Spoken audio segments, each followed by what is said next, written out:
جائے گا۔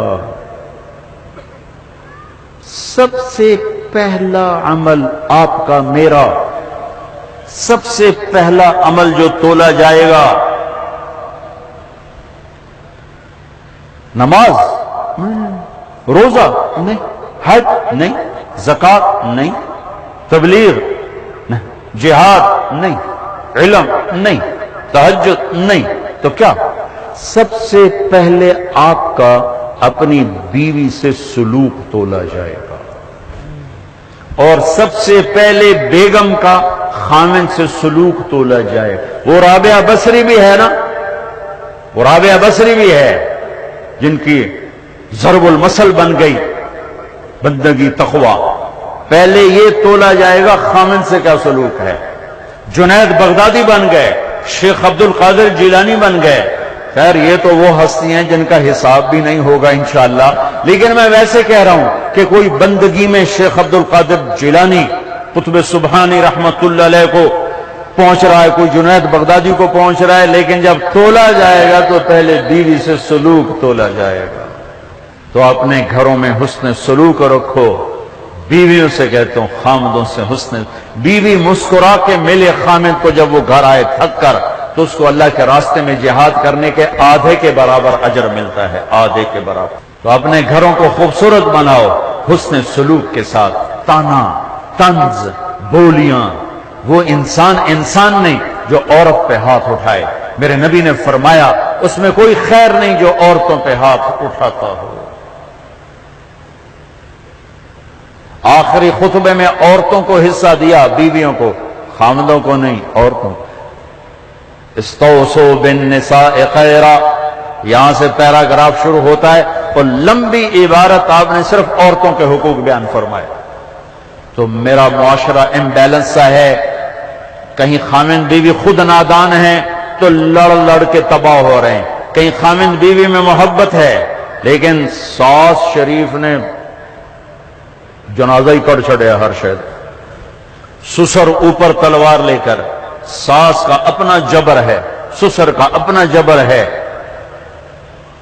نند کا الگ جبر ہے۔ کہیں بچے کے ماں باپ نے گھر برباد کیا ہوا ہے، کہیں بچی کے ماں باپ نے گھر برباد کیا ہوا ہے۔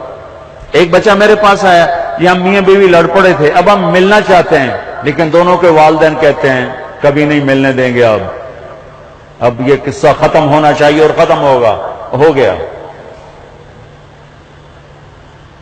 یہ جبر، یہ ظلم، چونکہ ہمارا جوائنٹ فیملی سسٹم ہے، میں ہاتھ جوڑتا ہوں، میں کسی رشتے کو اچھالنا نہیں چاہ رہا، لیکن جو گھروں میں ہو رہا ہے میں بتا رہا ہوں۔ کہیں خامن نادان ہے، بیوی کے ساتھ بدتمیز ہے، کہیں بیوی نادان ہے، خامن کے ساتھ بدتمیز ہے، کہیں دونوں بہت اچھے ہیں لیکن خامن کے ماں باپ کا ظلم ہے، کہیں بچی کے ماں باپ کا ظلم ہے، کہیں بہن بھائیوں کا ظلم ہے۔ اللہ کے واسطے اپنی حدود میں رہو، اپنی حدود میں رہو۔ یہی تمہاری یونیورسٹی میں پچھلی دفعہ بیان کر کے آیا، آفس پہ بیٹھا تھا، ایک بچی باہر رو رہی تھی، تو مجھے کہا یہ ایک بچی باہر رو رہی، آپ سے ملنا چاہتی۔ تو میں چلا گیا، ساتھ آفس کے چھوٹا سا کمرہ ہے، تو پھر بھی رو رہی۔ میں سمجھا شاید میرا بیان سن کے کوئی زیادہ اثر لے لیا ہے۔ وہ کہنے لگی مولانا آپ عورتوں کے حقوق بیان کرتے ہیں لیکن آپ متعلقہ عورتوں کے تو کبھی نہیں بیان کرتے۔ مجھے یوں لگا جیسے مجھے کسی نے نا خنجر سے دو ٹکڑے کر دے، کہا متعلقہ بچیوں کے بارے میں تو کبھی نہیں بولے۔ اس کے بعد سے میں نے بولنا شروع کیا، پھر میں نے کہا کیا ہوا بیٹی آپ کو طلاق؟ جی مجھے طلاق ہوئی، میں طلاق یافتہ ہوں۔ کیا مسئلہ تھا؟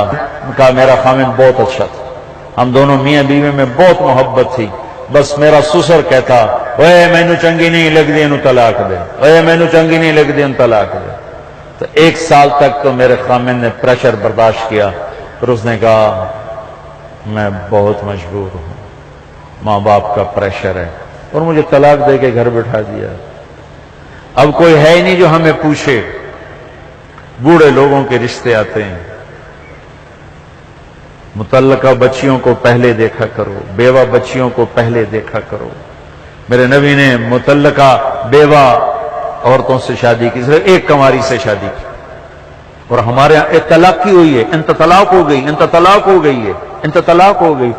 99% ظلم لڑکے والوں کی طرف سے ہوتا ہے، 1% لڑکی کا ہوتا ہے نادانی، لیکن اکثر لڑکوں کا ظلم ہوتا ہے۔ وہ رشتے تلاش کرو جو بچیاں بیٹھی ہوئی ہیں، کہیں بچیوں کی شادیاں ہو گئی ہیں، بچہ ساتھ لے کر گئی ہیں، یا نوجوان چھوٹے بچوں کے ساتھ بیوی فوت ہو جاتی ہے تو وہ دوسری شادی کرتا ہے، تو نئی ماں آتی ہے، تو سوتیلے پن کے جو ظلم سنے ہیں اس نے بھی دل کو پارا پار کر کے رکھ دیا ہے۔ سوتیلے یتیم جب روتا ہے نا، جب یتیم روتا ہے تو اللہ کا عرش کانپ اٹھتا ہے، اللہ کا عرش کانپ اٹھتا ہے، اور اللہ تعالیٰ فرماتا ہے کس نے یتیم کو رلایا، کون ہے اس کے آنسو پوچھے اور میری رحمت کی چھاؤں میں آ جائے۔ جہاں کہیں باپ سوتیلا ہے، کہیں ماں سوتیلی ہے، اللہ کا واسطہ دیتا ہوں، اللہ کی رحمت کی چھاؤں میں آ جاؤ، سوتیلی اولاد سے حسن سلوک کر کے، متعلقہ بچیوں کو پوچھو۔ اس کے بعد پھر میں نے یہ حدیث میں نے پڑھی تھی، بیان نہیں کرتا تھا، بھول گیا تھا، میرے نبی نے فرمایا تمہیں سب سے اعلیٰ درجے کا صدقہ بتاؤں، سب سے اعلیٰ درجے کا صدقہ بتاؤں، سب سے اعلیٰ درجے کا صدقہ، جی کیا؟ کہ جس کی بیٹی کو طلاق ہو گئی اور وہ گھر آ کے بیٹھ گئی، اس پہ خرچ کرنا سب سے اعلیٰ درجے کا صدقہ ہے۔ اللہ ایمان والی عورتوں کو جنت کی عورتوں پر بھی غالب کرے گا۔ یہ خوبصورت زندگی ہے، اور ایک چھوٹا سا کام سارے کر لو، بہت بڑا مجموعہ ماشاءاللہ، احباب جمع ہے، میر حال دل کہہ لے، ہاں پھر التفات دلے دوستاں رہے نہ رہے۔ میں آپ سب نوجوانوں سے ایک مطالبہ کرتا ہوں، آج بیٹھے بیٹھے توبہ کرو، توبہ کرو، اللہ کی قسم، اللہ کی قسم، آپ کہو گے نا یا اللہ میری توبہ، آپ ایسے نکلو گے گناہوں سے جیسے مکھن سے بال نکلتا، اور یوں پاک ہو جاؤ گے جیسے ماں کے پیٹ سے آج نکلے ہو۔ اللہ کو معاف کرنا اتنا اچھا لگتا، یہ نہ ڈرنا کہ میں نے مانچسٹر میں بیان کیا کہ توبہ کی بات کی، ایک نوجوان آ گیا 35-36 سال، مولانا کیا واقعی اللہ معاف کر دیتا ہے؟ وہ اتنا سہمے ہوئے، ہمارے نوجوان خطیبوں نے نا لوگوں سے اللہ چھین لیا ہے، اتنا خوفناک کر کے دکھایا ہے تو لگتا ہے دوزخ ہے، جنت کے سپاس سے وسدی کوئی نہیں۔ اچھا اللہ معاف کر دے گا؟ میں نے کہا جی۔ کیا واقعی معاف کر دے گا؟ میں نے کہا جی میرے بہت زیادہ گناہ ہیں۔ میں نے کہا بچہ تیری عمر کیا جو کہہ رہا تیرے بہت زیادہ گناہ ہیں؟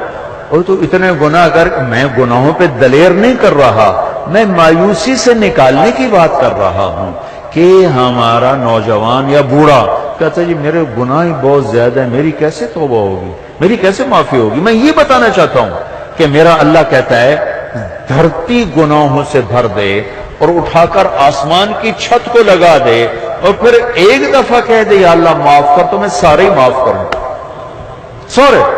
تو اب تو سب بچے بیٹھے، اور بوڑھے ہوں گے تو 60-70 سال 80 سال، اس سے زیادہ کیوں؟ تو جب ہم کہتے ہیں نا یا اللہ میری توبہ، اور ایک اور حدیث سنو، میرے نبی نے فرمایا جو توبہ توڑ دے پھر کر لے، پھر توڑ دے پھر کر لے، پھر لیکن کرے سچے دل سے، کرے سچے دل سے، کرے سچے دل سے۔ اگر دن میں 70 دفعہ بھی اس کی توبہ ٹوٹی اور اس نے ہر دفعہ کر لی سچے دل سے، تو اللہ کا محبوب ہی رہے گا، مجرم نہیں بنے گا۔ کتنے مزے کی بات ہے۔ اب تمہیں حدیث کے لفظ سنا دوں تاکہ تم کوئی اعتراض نہ کرو کہ تو گھڑ کے بولی جاندہ ہے۔ ما عاد ما اسر من استغفر وان عاد فی اليوم 70 مرتا، جو دن میں 70 دفعہ توبہ توڑ کے پھر کر لے، اللہ کی نظر میں مجرم نہیں ہے۔ مجرم کون ہے؟ جو توبہ نہ کرے، جو کہ کیا ہو گیا، سارے شراب پی رہے ہیں میں نے پی لی، کیا ہو گیا، سارے منہ کالے کر رہے ہیں میں نے کیا، کیا ہو گیا، سارے رشوت لے رہے ہیں میں نے لے لی، کیا ہو گیا۔ یہ کیس خطرناک ہے۔ اور وہ جو رونے دھونے والا ہے وہ تو مسئلہ ہی کوئی نہیں، ساری زندگی کا گناہ ایک آنسو ایک آنسو ایک آنسو۔ توبہ کرتے ہو؟ کرتے ہو؟ میرے ساتھ کہو یا اللہ میری توبہ، پھر کہو یا اللہ میری توبہ، پھر کہو یا اللہ میری توبہ۔ لو 3 سیکنڈ میں اللہ نے آپ کے سارے گناہ معاف کر، اللہ کی قسم معاف کر دیے۔ اگر سچے دل سے ہے. بس اب علماء سے پوچھ لینا وہ کرنا کیا ہے. نمازیں چھوڑی اب کیا کرنا ہے, روزے چھوڑے اب کیا کرنا ہے, زکوٰۃ چھوڑی اب کیا کرنا ہے, لوگوں کے حق ضائع کیے اب کیا کرنا ہے.